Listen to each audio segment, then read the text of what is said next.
Welcome everyone. I'm Patrice Kilpatrick from Gilmore College. Welcome to our online viewers, especially those in the Pilbara.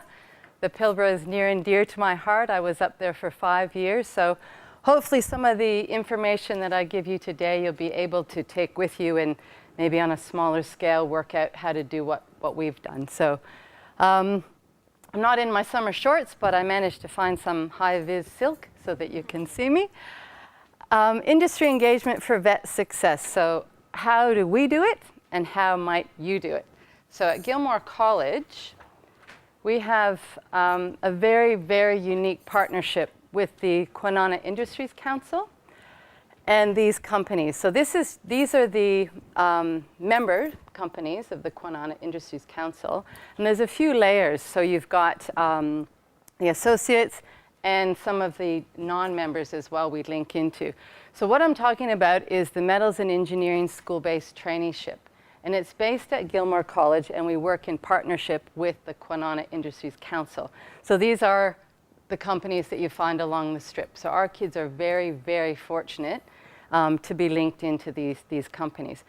So how it works is we've got this bucket, so to speak, of loyal host employers and these industries, so that we can rotate students around. We might have students come in wanting to be electricians, and they go out as mechanical fitters, okay, or fabricators, boilermaker, welder. And these companies allow for that to happen. When the students go to, for example, the desalinization plant, that's instrument electrical. When they go to Alcoa, they're actually in an apprentice workshop. So the variety they get is incredible. One thing that we have to work constantly to market is the fact that they're school-based trainees. They're not work experience students. And that seems to be a hurdle for a lot of people. And once they realize the caliber of student they're getting, so our kids are more like a pre-app. They understand that there's a payment for them, et cetera, et cetera. So the school-based traineeship, the school-based trainee gets paid. So by rotating them around, these companies can try before they buy. Our students can also do the same thing. So they can make informed decisions about their career pathway by going into these different companies. When they're in year 12 in the second year of the program, we may have a company say, look, can you send those 2 kids back? We'd like to have another look at them just before they advertise for their apprenticeships. And a lot of these companies take the students from this program straight into apprenticeships. And I must say that the program's been running for 17 years. So 1997 is when this program got up and running. I've been with it for 10 years. And the last couple of years, you've seen the metal industries really slow. Okay, because the building construction is taking off in WA. So it's getting harder. So our students are getting a little bit more savvy when it comes to getting, having something that no one else has. And when they go to their interviews, they talk about that extra bit. And I'll speak a little bit about that further on. So that whole try before you buy notion is quite important. But industry partnership and the loyalty of these partners is really critical in setting up this type of program. So the actual program, as you can see, you can be a mechanical fitter and still sport red lippy.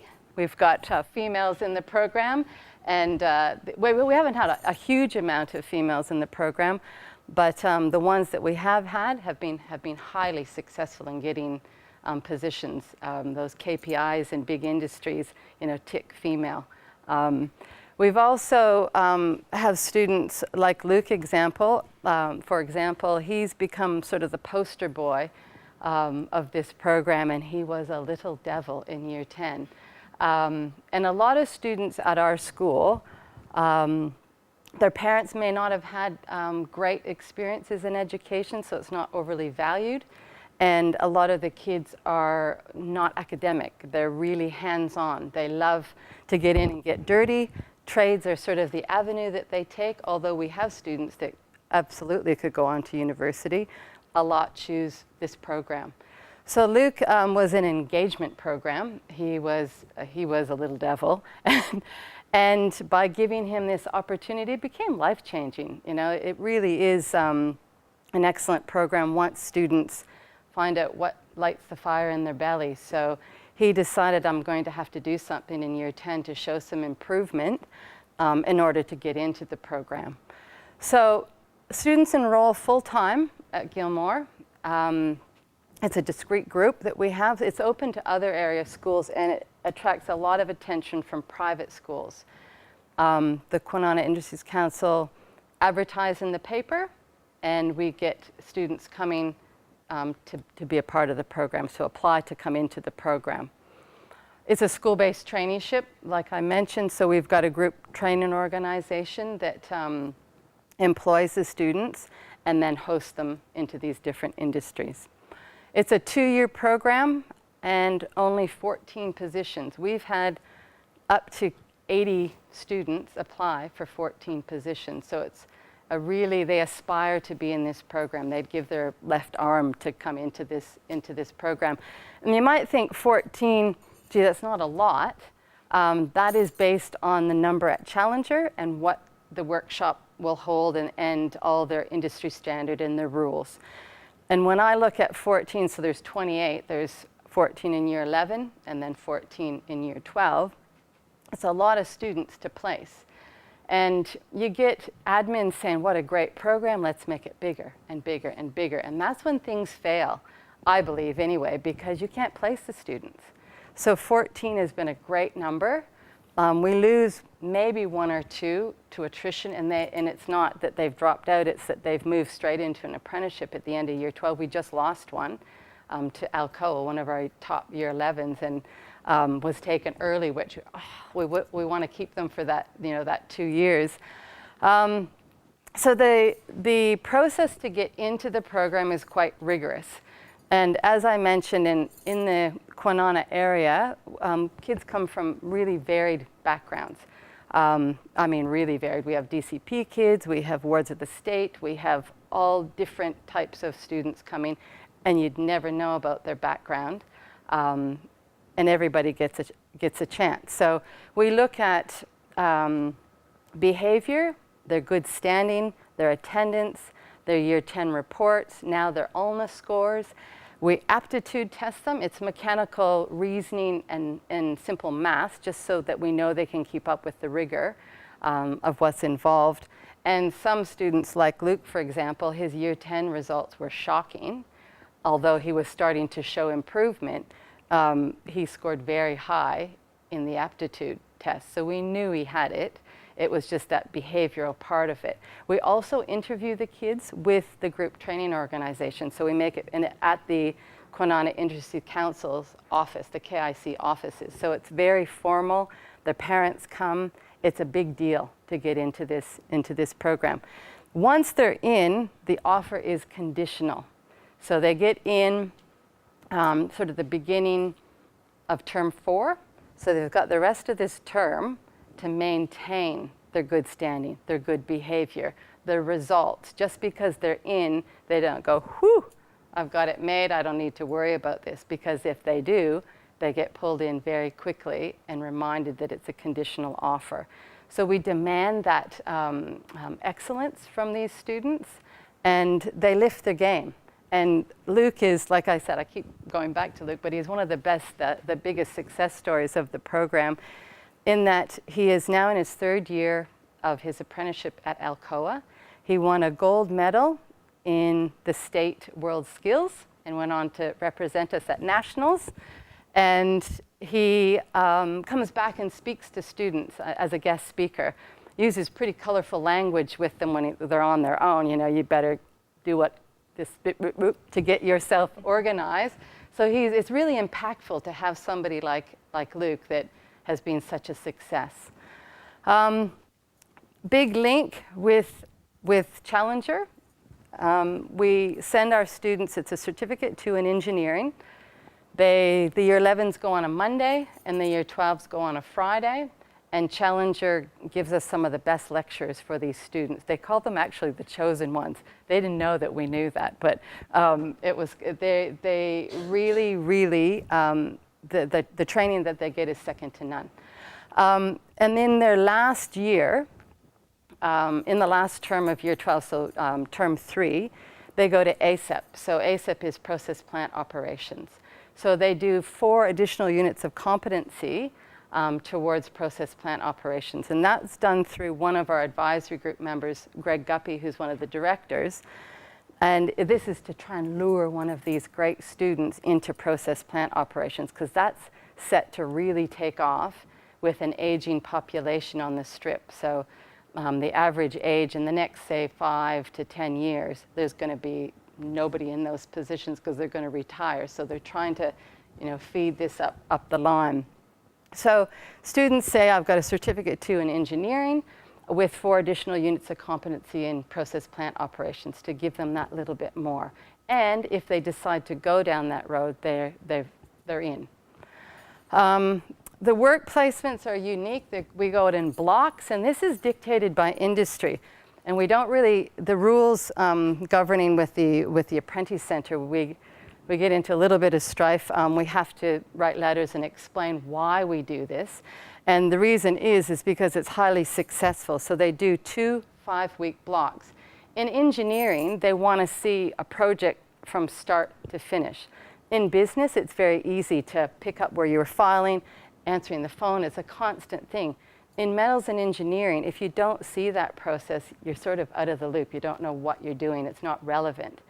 So if students are pulling apart a pump, replacing all the valves, they get to see that process from start to finish with all the JSAs and the Take 5, et cetera, all the way through. Our year 12s go out in term 1 and 3, and the year 11s go out in term 2 and term 4.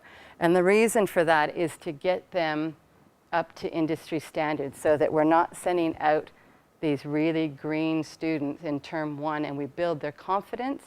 Some come into the program knowing that they want to do engineering, and we had one boy come from a private school. He didn't even know how to turn the lathe on because he hadn't been exposed to that, and he became one of our top students, just like a sponge wanting to learn.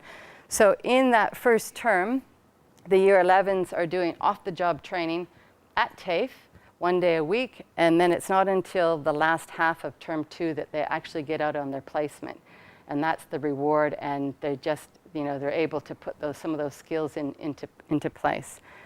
And we've got full support from admin, and it's a discrete group on the timetable. So these students have the same teacher for everything except English. They do maths, they do materials design and technology metal, they do engineering studies, they have technical drawing or CAD, workplace learning, and then they've got their certificate that they've got. So everything except English is with the same teacher. The celebration day. This is a real positive affirmation for these students, and it's a real acknowledgement of, wow, look at what you've done. You're in this top program, and the sky's the limit. We put this whole celebration day on one day. So from 2 o'clock to 3 o'clock, we have the formal sign-up. So students come with their parents. We've got our GTO and the ACT there. We do the official, all the paperwork that takes forever, and they think, how tedious. And then from 3 to 4 o'clock, we celebrate. We've got our hospitality catering group at the school organize the food. We have over 100 people from industry, and the community show up. It's a real showcase of these new students. So those member companies, we've got the GMs and the CEOs, and we often have the apprentice coordinators and trainers come as well. We've got the mayor of the city of Kwinana comes. We've got the district director comes. We've got the principal, all the teachers that are involved, family, grandparents, siblings. It's a big celebration. And industry really want to be recognized being attached to this program. So you can see the smiling faces. These are our current year 11s. And they've all received these toolbox. They're a SID Chrome 75-piece toolbox is what the boys tell me they are, with their names all engraved from a company called CSI, Crushing Services International. Now, they couldn't take our students on work block because they have work experience students, and they couldn't justify paying our kids and not paying the other ones. But they still wanted to be a part of this in some way. They said, can we donate toolboxes? Well, yeah. And the boys were thrilled with these. And now Tronics has got in on the act and said, well, what can we do? So this year, and the newies coming in, we'll get the toolboxes, plus they're going to get these auto-darkening welding helmets that have Tronics on them. So the year 12s that have just graduated are, you know, kind of what did we do wrong? But invitations go out to everyone. We feature students on that. And this is done through the KIC. They do the marketing really well. But this is a real showcase event. As you can see, I'm quite proud to be a part of this program that's been so successful. Now, this is also critical, the support. We have an advisory group and we have an operations group. The advisory group, I call them the heavy hitters. They're the senior members of the advisory group. So we've got the director of the Kwinana Industries Council. We have our principal. We have the GTO there. We have community. Usually it's the mayor or her representative. And we have director from the RTO, Greg Guppy, comes from Challenger. And we meet once a term, and we get strategic direction and support. So when there are issues, it gets solved. Nobody in this group wants to see this program fail. So this, by setting up this advisor group, was one of the best things that we did. We've always had an operational group. But because it's getting harder to place students, we've got the power of the director of the KIC to talk to those members. We also have the power of the RTO to say, we've got you here on the Mondays and the Fridays. We also will have you at ASEP, where they look to see where apprenticeships are being offered.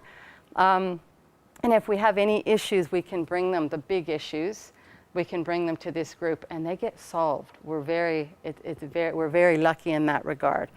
The operations group comprises myself, Rob Guest. Rob's been with the program. He's a teacher in charge in D&T since its inception, so for 17 years. And I think he's been at the school for 27, something like that. So myself, Rob, the field officer of the GTO, and also Debbie from KIC, who's the education development officer. So we go through all the operational things, like so-and-so needs more PPE. The GTO provides the coveralls, 2 sets of coveralls and work boots and safeties. And I'll tell you what, they wear this like a badge of honor. You know, you can see that, oh, they're the KIC students. And, you know, this is, their uniform. So all the operational things, so-and-so's, there's some issues at home. We need to be aware of that when we're placing them so that perhaps they can carpool with somebody. Rob knows all of these boys inside and out, and he can watch their skills develop. So there may be a student, for example, like Russell, who was a bit timid and lacked confidence, so he'd place him with someone. So all of a sudden they come back from their placement and they're feeling really good about themselves and worthy of being in this program. So I'm back to the industry support. You can see that's a real common link. Alcoa is another unique example of how this has worked. You can walk into the Alcoa apprentice workshop, and it's like a Gilmore alumni. There are that many kids that have picked up apprenticeships. And Alcoa take 4 students per block because they've got an apprentice workshop. So they can actually take all of those students and not worry about supervision. And they link them to mentors, and it could be a past student from the school. So they really get to see. And this is Jim. Jim Bennett's been there as long as I can remember. And another apprentice training coordinator used to work at Kwinana Senior High School, now Gilmore College. So there's this real family sort of link. So over the past 12 years, they've been a partner, and over 50% have come from this program. And they know when it's one of my boys, because the students also get these career folders from the KIC and a ball cap. So I turn them into CV merchants. So they've got a spot to put all of their certificates, and the first one that's in here is from the Kwinana Industries Council, congratulating them on getting their place. And then they have their resume and their covering letters and any pictures of their work, anything they're proud of, and then all the certificates here. So they come in with these, and here comes one of the Gilmore kids that Patrice has sent with all their propaganda.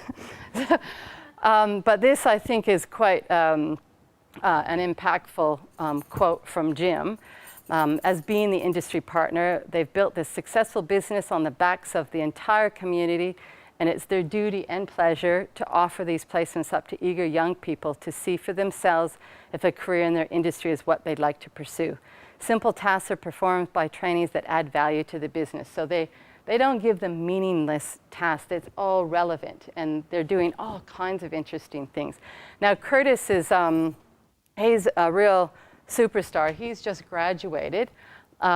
His brother went to university in engineering at UWA, and of course they thought Curtis would follow suit. And he very well could have. Not interested in either being a heavy diesel mechanic or a mechanical fitter. And he's chosen mechanical fitter, and Alcoa have picked him up in an apprenticeship. So he's thrilled. He's also was the head boy at the school. He's the vet ducks. He's won all these different awards. He also was the silver medalist in World Skills, which he wasn't very happy about. He got beat by 1 point by another boy from the school. So it becomes highly competitive for these students. But Curtis has also become a real ambassador for the KIC. He spoke to a group of young men. They have an I Men and an I Women project, and spoke to these boys about what he does in this program and why it's an excellent career pathway. So he's well and truly on his way, which we knew he would be. So the outcomes for our students are fantastic, I believe. A couple of pages behind. They know that this is the flagship program of the school, so they really aspire to be in this program and maintain that excellence. We've had up to a 98% placement rate, either into apprenticeships or directly into challengers. So some students do still want to be electricians, so they go off and do a pre-app and then apply into different areas from there. We haven't had any go into process plant operations, but that might be down the track, so Greg might get his wish sooner or later. So we've had over 300 trainees graduate over the past 17 years. So there's approximately 28 that come out each year. I've put these on the desk, and for our online viewers, I'll also make sure that this gets put up. In the back of it, there's some quotes from their student profiles that are really quite interesting, what it's done for them. And it's a lot of siblings that have gone through. We've got one family with 4 siblings that have gone through the program because they know they're onto a good thing. But they also say you've got to maintain it or you're not going to last in that program. Also, and Michelle would be proud of this as we are, since World Skills has been in operation, we've had gold medal winners in the medals program. We've always had somebody represented at the nationals. And last year we've got the trifecta. We got gold, silver, bronze. They look like male models sitting there at the Burswood. So Curtis is in the middle, and Zayden beat him by 1 point, and Curtis beat Brad by 1 point. So they were just 1 point apart. The competition was run at Challenger with a lecturer that doesn't know the boys, that doesn't actually teach them. So it was all neutral. And then I can't remember who won 4th, but then we got 5th and 6th as well. So they were quite pleased about that. Now these students, as you can see, become quite competitive, especially when it comes to the Alcoa apprenticeships, because they come out early in the year. So I have students in my office, beginning of term 3 till the end, applying online. So we've got sort of a winning formula when it comes to resumes and covering letters, but also I run them through mock interviews, and that's done with the director of the KIC. So I'll say, Chris, we've got 6 boys that have got interviews at Alcoa. Can you grill them for me? Yep, bring them over. So I make them dress appropriately. They've got their files with them. They also, because they're in a metals program, for them to talk about things is quite difficult. So I have them bring something that they're proud of. And they make these steam engines that are quite impressive, where they have to problem solve and change the materials. And to see them, you're like, what is that? So when they start to talk about what they've made, that interviewer can see that these students know what they're talking about, and they can articulate it by having a prop, so to speak. And it's not something that you do in every interview, but it works with these boys because all of a sudden they calm down, they've got something in front of them that they know about, and they do very well in the interviews. And they often say that when they get to the real thing, the interview with Mr. Outen was way harder than the real thing, so that's even better. So he pretends he's from Alcoa or from BP or BHP, and we really put them through the ringer. And I mean, I play mom at the other end, and now, where's your shirt? Why isn't that pressed? Here's the iron. There's an iron and an iron board in my career center. I don't do it. They're shown how to do it. So that's that whole preparation. And making sure that they're on top of it and ready to go. So that's half the battle with this group. Promotion and marketing is a key theme that we have to continually do. I make it sound a little bit effortless, but it's not. It's hard work with the marketing. You could have something simple happen like HR changes in, say, for example, Coogee Chemicals. All of a sudden they're going, nope. Why do we have to pay for your students and we get these ones for free? So there's that whole marketing about school-based traineeships. And sometimes it takes Chris Outen as the director talking in a board meeting to discuss what these students are doing and the outcomes that he's seen from that. We track them all with a database as well, so we know where they've gone. We often don't recognize them because they've got facial hair when they come back, but they've gone on to some great outcomes. So the Metals program is constantly winning awards. Let me see, they won a Training Excellence Award in 2000, the Millennium Global Best Award in 2000, the KIC Corporate Community Award, Education Development Program, and the list goes on. Debbie puts things in the paper.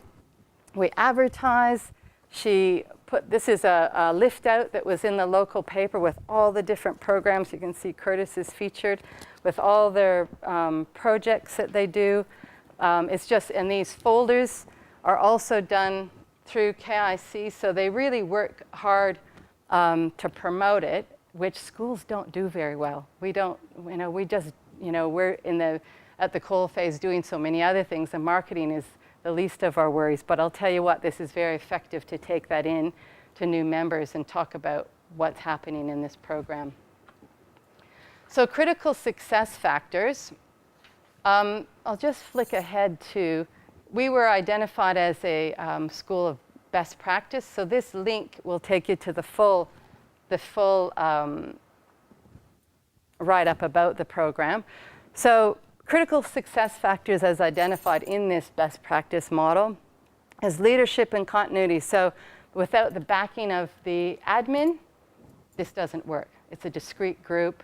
There's only 14 kids. Well, that's not big enough for a class. That sort of feedback. So it's really established a culture in the school. And for 17 years, it's been a winning formula. The students and parent liaison, so there's a lot of times there's issues at home, so we try and work around that, and it could be carpooling, it could be just making sure that they've got their clean PPE, and also allowing other students and other schools to come into the program and meeting that minimum entry requirement. Vision, place, and configuration. So that's the selection process, and that's quite critical. And like I said, it's all conditional. So they've got to maintain that standard. Flexibility is quite a key when it comes to timetabling, to have that free day that they're only 4 days a week at school and 1 day at TAFE. English, they've got exams and assignments, so we work really hard to make sure these boys are up to date and up to scratch. And at times we'll say, well, if that's not handed in, I can't see you going on your work placement. It gets handed in very quickly. But the English teachers in particular are really helpful, and all their learning is relevant too. So it all relates back to this program. They're not studying Romeo and Juliet in English. They're looking at JSAs and writing things up. And the course structure and evaluation, so we do track where they're at. But this is quite a good link, and it gives you the full picture of why we're written up. This is Chris Outen, the director, and Carolyn Cook, who's dressed in one of the school uniforms. Carolyn Cook is our principal, and this is the half cohort, and as you can see, there's not a full 14 because there weren't 14 that met that minimum requirement. So we weren't prepared to fill it just because it says 14. So it's a half cohort and highly successful. I think there's only 2 right now that haven't got apprenticeships. And this boy, Travis, was offered 3. He was offered, so fabrication, he was offered Alcoa, Austels, and Watt Marine. And he chose Watt Marine. It's a small workshop in Henderson, or Naval Base, that has a naval contract. So they've got and he did this little bit of research in the background, but a smaller, more like a family. Travis is a bit shy, and he's, 3 offers. So the boys are saying, hey, I'll take one of those ones, So in a nutshell, if I had to just pinpoint the reason it's successful, so three things. The first thing is the industry support and loyalty. So without those hosts, you're in trouble. And like I said, we've built it as such that they want to be a part of the program. We have things happen. There are shutdowns. BHP was laying people off. So when one drops off, another one picks up. So we have this bucket. But they're incredibly loyal to this program, especially the boys in the workshop. They know the kind of student they're getting, and they're real advocates for this program. So if HR changes, they're the first ones to say, you need to take these kids because they could be our future, the apprentices. So industry support and loyalty, the selection process of the students, they have to maintain excellence. And like I said, they're little devils that come into the program, but they would never get that chance if it wasn't for the school doing that selection. So we're best suited to do that.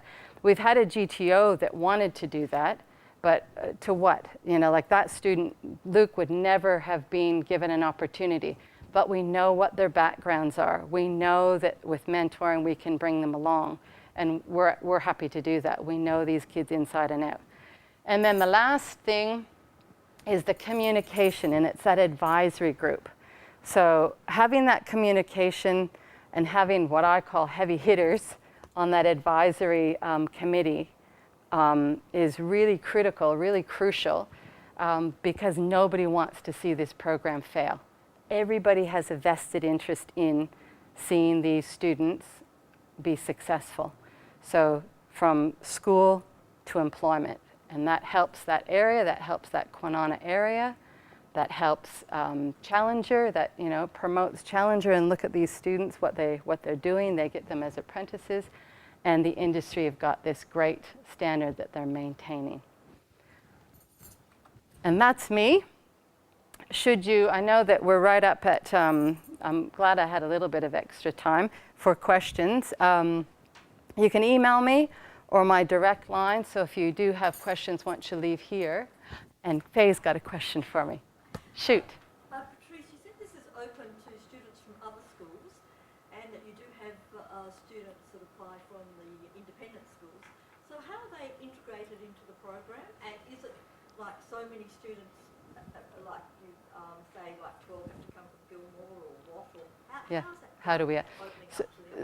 So for the online viewers, the question was, we have students that it's open to other areas, so students coming from independent or private schools, and how do we select them, and do we allocate positions for just Gilmore kids. It depends on the student that comes through, Faye. So, for example, this year we've got 2 from outside. We have one from Colby Catholic College and one from Mandra, and I think it's the Christian college down there. And those students have found out about the program via word of mouth. The one student's father works at Alcoa, spoke to them, Brian and Jim in the workshop. What's this program called Patrice? And the other students saw the ad in the paper. So they have to make the cut. So we look at the cream of the crop. So we've never said, there's going to be this many places for Gilmore and that for the outside. It just sort of balances out. The key for a lot of the students, they have to come to Gilmore. So they leave their school, they become a Gilmore College student. And you know what it's like, you get bad press and good press, and Gilmore College, if it was still called Kwinana Senior High School, people go, oh, where are you from?